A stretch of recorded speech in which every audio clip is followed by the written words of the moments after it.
most of us turn on our cars, we don't instantly think about the gas and toxins that we are releasing into the air, while at the same time increasing global warming in the process.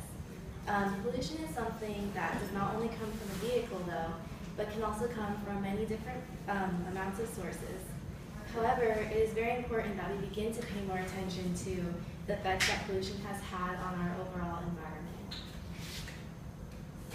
So what is air pollution? If you Google it, it's defined as the presence or introduction into the air of a substance which has harmful or poisonous effects.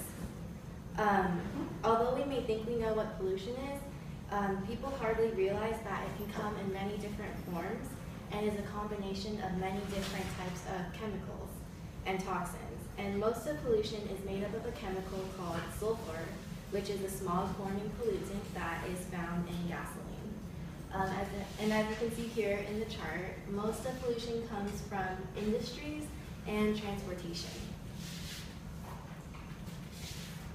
So what is water pollution?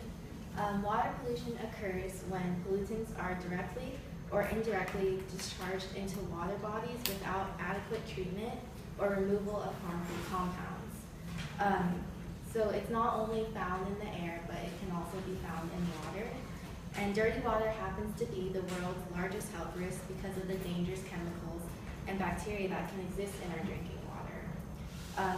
Our sources of water are really vulnerable to pollution from factory farms, industrial plants, and activities that are called fracking. And for those of you who don't know, fracking is also known as hydrofracking and is when pollutant water is pumped into under high pressure into a drilled well, and this allows us to extract oils or gas from the earth. Also, trash thrown into oceans and sewage drains is another form of pollution, and it highly affects and endangers thousands of lives of sea and animals every year. So global warming and pollution go hand in hand with one another. Pollution has now started to create a cycle of global warming. For example, in the Arctic, glaciers are beginning to melt, and when the glaciers melt, a chemical is released into the air and combined with other chemicals to create a pollutant that harms the Earth's ozone layer. So with the rate of increase in pollution, not a lot of people will be able to say that they caught a fresh breath of air anymore. Although we can't see it at times, pollution in the air is increasing rapidly, and it's a big health risk and affects over 100 million people's lives every year worldwide. The smog of sulfur is also known to cause lung disease, asthma, emphysema, chronic bronchitis, heart disease, and premature births and deaths. And with the reduction of air pollution and improvement in air quality, this will definitely increase the life expectancy.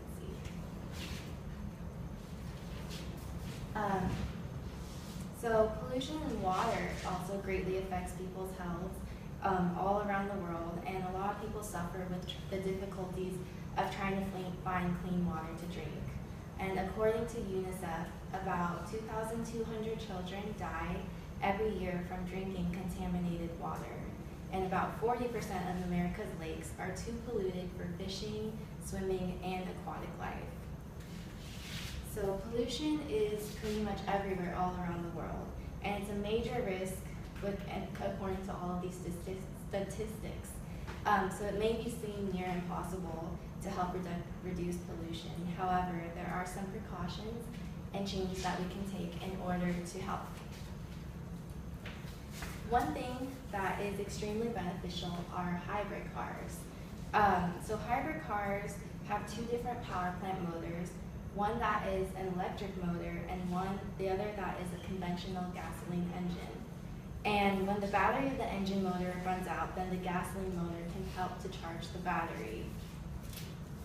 Also, hybrid cars allow people to drive about 400 to 600 miles before they have to go refill their gas tanks. So the Environmental Protection Agency is now beginning to create new regulations where vehicle owners and gasoline companies in America have to stop using sulfur in the gasoline.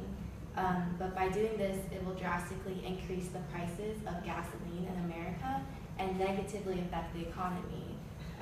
However, hybrid car users will not have to really worry about this since they only have to fill their gas tanks up every 400 to 600 miles.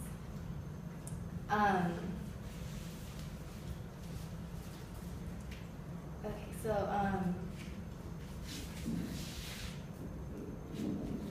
other ways that we can also help out is by doing alternative transportation methods instead of just driving your car. You can take the bus, a light rail. You can volunteer to help out on beaches with cleaning up for sea life. And also you can just walk. Walking is also really great exercise for us. So although pollution is a danger worldwide, there are many precautions that we can take in order to prevent pollution